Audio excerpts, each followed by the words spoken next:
साथियों, आप सभी का अपनी पाठशाला में स्वागत है। दोस्तों, हम लोगों ने प्रतियोगी परीक्षाओं के लिए बेहद ही महत्वपूर्ण जीके और जीएस के लिए आपको एनसीईआरटी की सार संग्रह श्रृंखला शुरू की है, जिसमें सबसे पहले हम लोग भारतीय राज्य व्यवस्था को कवर कर रहे हैं। और आज के इस वीडियो में 7वीं अनुसूची के जो प्रमुख विषय हैं उन सभी विषयों को हम लोग बारीकी से पढ़ेंगे और उसको याद करने का भी प्रयास करेंगे। बिना किसी ट्रिक के माध्यम से आप इतना आसानी से याद कर पाएंगे कि आपको लंबे समय तक ये सारी बातें याद रह पाएंगे। और अभी तक आपने पिछला वीडियो नहीं देखा है तो डिस्क्रिप्शन में लिंक दिया हुआ है, वहाँ से उन सभी वीडियो को आप जाकर देख सकते हैं। तो चलिए आज का वीडियो हम लोग शुरू करते हैं 7वीं अनुसूची के जो प्रमुख विषय हैं। तो देखिए, आप जानते हैं कि आपको 7वीं अनुसूची में सूची है जिसमें 3 सूचियां हैं। एक है संघ सूची, जिस पे आपको संघ या केंद्र सरकारें उस पर कानून बना सकती हैं। उसके बाद राज्य सूची के विषयों पे राज्य सरकार कानून बनाती है, और समवर्ती सूची के विषयों पे आपको राज्य और केंद्र दोनों आपको कानून बना सकती है। ठीक है, तो ये सबसे पहले हम लोग इससे पहले जानने से पहले सबसे पहले हम लोग ये जान लेते हैं कि वर्तमान में संघ सूची में कितने विषय हैं, राज्य सूची में कितने विषय हैं और समवर्ती सूची में कितने विषय हैं। तो देखिए, संघ सूची में वर्तमान में आपको 100 विषय हैं, लेकिन यदि मूल संविधान की बात करें तो उसमें 97 विषय थे। उसके बाद राज्य सूची की बात करें तो राज्य सूची में आपको वर्तमान में 61 विषय हैं और मूल संविधान में आपको 66 विषय थे। उसके बाद समवर्ती सूची की बात करें तो समवर्ती सूची में वर्तमान में 52 विषय हैं, लेकिन मूल संविधान में आपको 47 विषय थे। ठीक है, तो इसको याद रखना आसान है। देखिए कैसे कि 100 में 3 कम 97। ठीक है, उसके बाद यहाँ राज्य सूची और समवर्ती सूची में आप गौर करेंगे तो देखिए 61 विषय वर्तमान में है और पहले 66 था, यानी 5 क्या हो गया, 5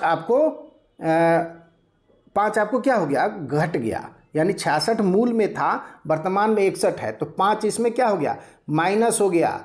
ठीक है, उसके बाद 52 समवर्ती सूची में वर्तमान में है और मूल में आपको क्या था, मूल संविधान में आपको 47 था, यानी 5 इसमें क्या हो गया, प्लस हो गया।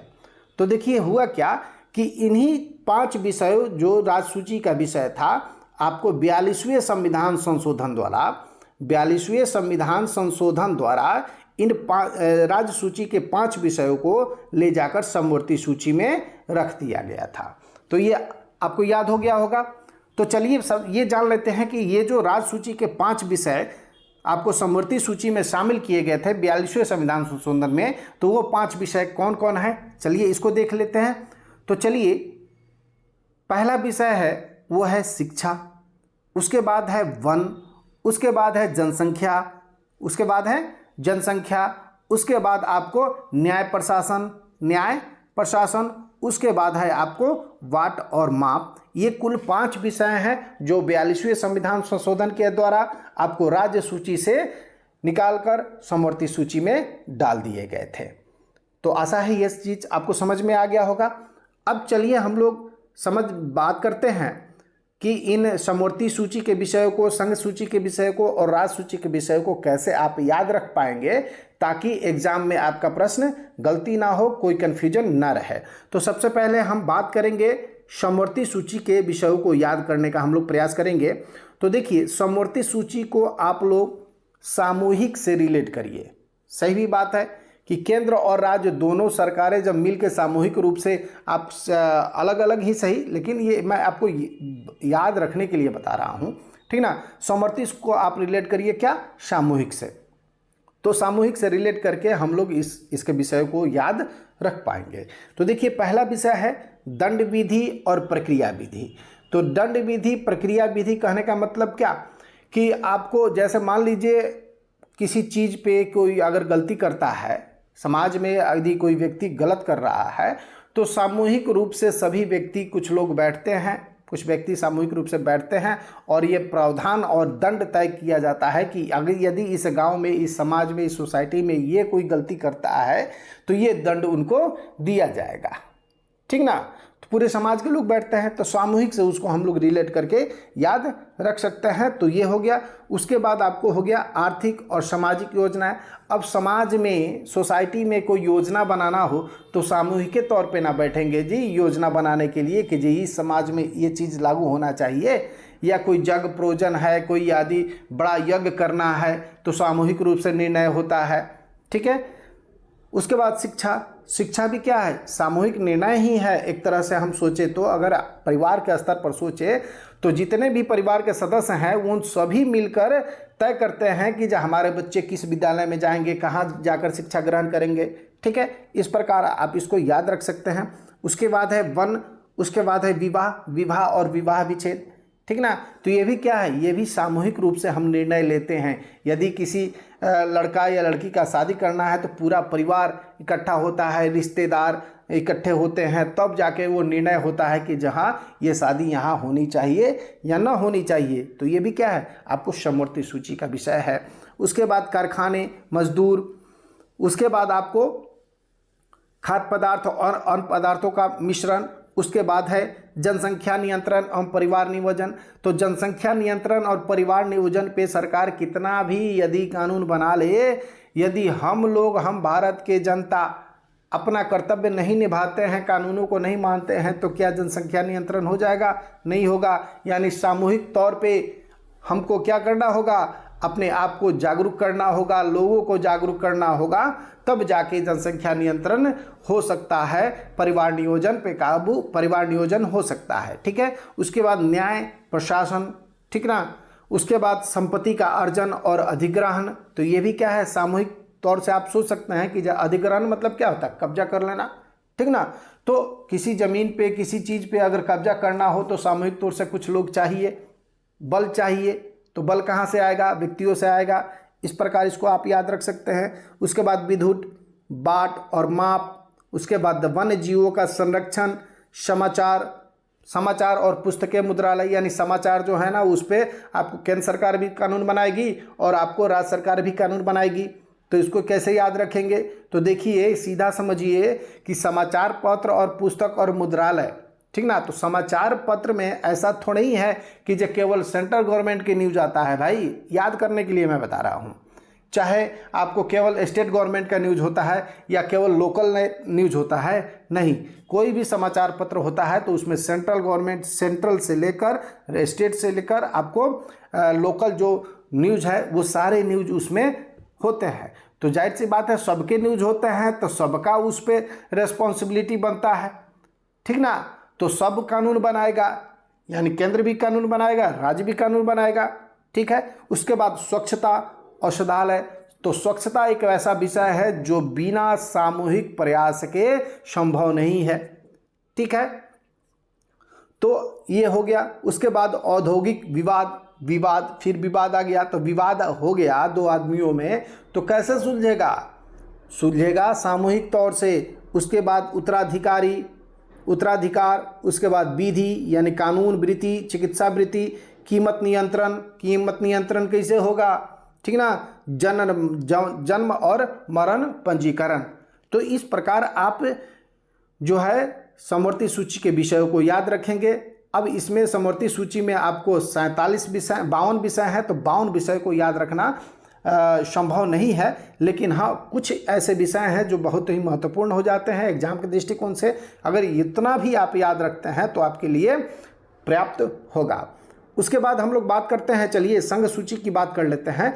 तो संघ सूची, संघ यानी आपको यदि देखें तो स्टेट गवर्नमेंट और आपको सेंट्रल गवर्नमेंट में सबसे ताकतवर कौन होता है, तो ताकतवर आपको कहीं ना कहीं केंद्र होता है, यानी संघ सूची केंद्र होता है। तो संघ सूची पे विषय कौन बनाता है, केंद्र बनाता है। तो उस हिसाब से इसको देखेंगे, उस तरह की सोच को थोड़ा सा देखेंगे। तो देखिए प्रतिरक्षा मतलब रक्षा हमारी कौन करेगा, दूसरे देशों से रक्षा हमारी कौन करेगा, वो करेगा जिसके पास आपको आर्मी है, एयरफोर्स है, नेवी है, वो करेगा। तो ये आपको क्या हो गया, आपको संघ सूची का विषय हो गया। विदेशी मामले यानी विदेशी मामले, ठीक ना। तो आपको विदेशी मामले पे कौन बनाएगा कानून, वो बनाएगा आपको संघ सूची यानी सेंट्रल गवर्नमेंट।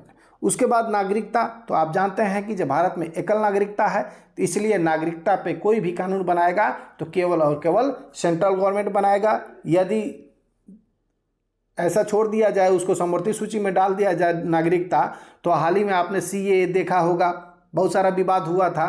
तो हमारे भारत में एकल नागरिकता है, इसलिए नागरिकता जो है वो संघ सूची का विषय हो और उस पर केवल और केवल आपको सेंट्रल गवर्नमेंट कानून बनाएगी। उसके बाद संचार और डाक और तार, ये भी जो विषय है संघ सूची का है। निगम कर और सेवा कर, याद रखिएगा ये कर में बहुत आदमी फंसता है, ठीक ना, कर बहुत फंसाता है, तो इस कर को निश्चित रूप से आप याद रखिएगा, ये बहुत ही इंपॉर्टेंट है जो भी कर हैं, ठीक ना। तो निगम कर और सेवा कर, युद्ध और शांति, सीमा शुल्क और निर्यात शुल्क, बीमा, प्रत्यर्पण, शेयर बाजार, अंतर्राष्ट्रीय संधि करार। उसके बाद रेलवे, मुद्रा एवं रिजर्व बैंक, समुद्री और हवाई मार्ग, विदेशी और विदेशी व्यापार, लॉटरी, आयकर यानी इनकम टैक्स। अब इनकम टैक्स में आपको कृषि से जो आय है वो इसमें शामिल नहीं है। कृषि से आय जो है ना, वो कृषि से जो इनकम टैक्स लगता है कृषि पे, वो आपको स्टेट गवर्नमेंट लगाएगी। तो वो क्या होता है, राज्य सरकार का विषय होता है, राज्य संघ का विषय, राज्य सूची का विषय होता है, ठीक ना। तो जनगणना कौन कराएगा, आपको सेंट्रल गवर्नमेंट कराती है, जो हर 10 साल के बाद होता है। उसके बाद डाक बचत बैंक, उसके बाद स्टॉक एक्सचेंज। यानी एक जो आप कहेंगे, इस तरह से आप कह सकते हैं कि ये जो सारे विषय संघ सूची के हैं, कहीं ना कहीं आपको इसमें श्रेष्ठता दिखेगा सेंट्रल गवर्नमेंट का, केंद्र का, उसके हिसाब से सोच सकते हैं। उसके बाद बच जाता है राज्य सूची, तो जोनों से बच गया वो आपको यहाँ दिख ही जाएगा। उसके बाद लोक व्यवस्था आपको राज्य सूची का विषय है। पुलिस में आपको रेल पुलिस जो है ना, जीआरपी, ये इसमें बहुत लोगों को कन्फ्यूजन होता है, तो याद कर लीजिए कि जो रेल पुलिस है जिसमें जीआरपी है, ठीक ना, रेलवे सुरक्षा बल नहीं, जीआरपी। तो जीआरपी जो है ना वो आपको राज्य सरकार के अंतर्गत आती है, तो वो राज्य सूची का विषय होगा। कारागार यानी जेल, भूमि, स्थानीय स्वशासन, प्रादेशिक लोक सेवा, उसके बाद लोक स्वास्थ्य, बाजार एवं मेले, सट्टा एवं जुआ, कृषि भूमि पर संपदा शुल्क लगाना, पशुपालन, सिंचाई, कृषि पर आय, गैस, शराब, जैसे बिहार में शराबबंदी है, तो ऐसा है थोड़ा है कि जब पूरे राज्य में, पूरे देश में शराबबंदी है, नहीं ना है, तो उसके हिसाब से ये क्या हो गया, आपको ये शराब जो है वो राज्य सरकार का विषय होगा। यानी जो राज्य सरकार चाहेगी शराब, मादक पदार्थों का उपयोग बंद कर सकती है, तो ये राज्य सूची का विषय है। उसके बाद मनोरंजन, भू राजस्व या लगान, उसके बाद विद्युत पर कर, उसके बाद पथ कर यानी टोल टैक्स जो लिया जाता है रोड पे आपको, उसके बाद प्रति व्यक्ति कर, उसके बाद विलासिता की वस्तुओं पर कर, ये सारे जो हैं वो राज्य सूची के विषय हैं। तो आशा है ये सभी सूची आपको ढंग से समझ लिए होंगे आपने और याद भी कर लिया होगा। तो चलिए इसके कुछ ऑब्जेक्टिव टाइप 1 लाइनर जो क्वेश्चन है उसको देख लेते हैं। देखिए पहला प्रश्न क्या कहता है कि भारतीय संविधान के अंतर्गत सिविल प्रक्रिया संहिता किस सूची का विषय है, तो ये आपको सिविल प्रक्रिया संहिता समवर्ती सूची का विषय है। उसके बाद है जनसंख्या नियंत्रण और परिवार नियोजन और आपराधिक मामले भारतीय संविधान के समवर्ती सूची में सम्मिलित हैं, ठीक है। शिक्षा किस सूची का विषय है, तो शिक्षा आपको समवर्ती सूची का विषय है। उसके बाद शिक्षा प्रारंभ में राज्य सूची का विषय था, इसे 42वें संविधान संशोधन 1976 द्वारा समवर्ती सूची में स्थानांतरित कर दिया गया। मैंने आपको पहले भी बताया कि वो 5 विषय थे और 5 विषय में एक शिक्षा था, उसके बाद वन था, जनसंख्या नियंत्रण था और न्याय प्रशासन था और बाट और माप था। ये 5 विषय 42वें संविधान संशोधन द्वारा राज्य सूची से आपको समवर्ती सूची में स्थानांतरित किए गए थे। उसके बाद है भूमि सुधार किस सूची के अंतर्गत आता है, तो भूमि सुधार आपको राज्य सूची के अंतर्गत आता है। रेलवे पुलिस किस सूची का विषय है, तो रेलवे पुलिस जो जीआरपीएफ है वो राज्य सूची का विषय है, लेकिन यहीं पे अगर आरपीएफ कहेगा, आरपीएफ यानी सेंट्रल रेलवे सुरक्षा बल, तो ये आपको किसका विषय होगा, ये आपको सेंट्रल गवर्नमेंट का यानी संघ सूची का विषय हो जाएगा। उसके बाद हम लोग बात करेंगे आर्थिक नियोजन किस सूची का विषय है, तो आर्थिक नियोजन हमने अभी नीचे पढ़ा, आपको समवर्ती सूची का विषय है। कृषि भारतीय संविधान की किस सूची से संबंधित है? तो कृषि जो है वो राज्य सूची का, और इसमें कृषि पर आय यानी कृषि से जो टैक्स लगता है, कृषि पे जो कर लगता है, वो भी आपको राज्य सूची का विषय है। लेकिन इनकम टैक्स की बात करें, आपको आयकर की बात करें, तो वो संघ सूची का विषय है। पंचायती राज की सूची के में सम्मिलित है, तो यह है वो है आपको राज्य सूची में। उसके बाद आगे देखिए, दंड प्रक्रिया भारतीय संविधान की 7वीं अनुसूची 3 समवर्ती सूची में शामिल है। तो हमने अभी नीचे बताया आपको दंड प्रक्रिया और क्या प्रक्रिया विधि, ये दोनों क्या है आपको समवर्ती सूची का विषय है। उसके बाद विवाह और विवाह विच्छेद, गोद लेना आदि संविधान की 7वीं अनुसूची में किसके अंतर्गत सम्मिलित किए गए हैं? तो ये समवर्ती सूची के अंतर्गत आपको सम्मिलित किए गए हैं। तो आशा है ये आपको वीडियो पसंद आया होगा। अगर पसंद आया है तो वीडियो को लाइक कर दे और चैनल को सब्सक्राइब कर दे। फिर नेक्स्ट वीडियो में हम लोग बात करेंगे उद्देशिका के बारे में। जो प्रस्तावना है उसकी क्या विशेषता है, उसमें क्या क्या आपको कैसे कैसे प्रश्न बनते हैं, उनको देखेंगे। धन्यवाद।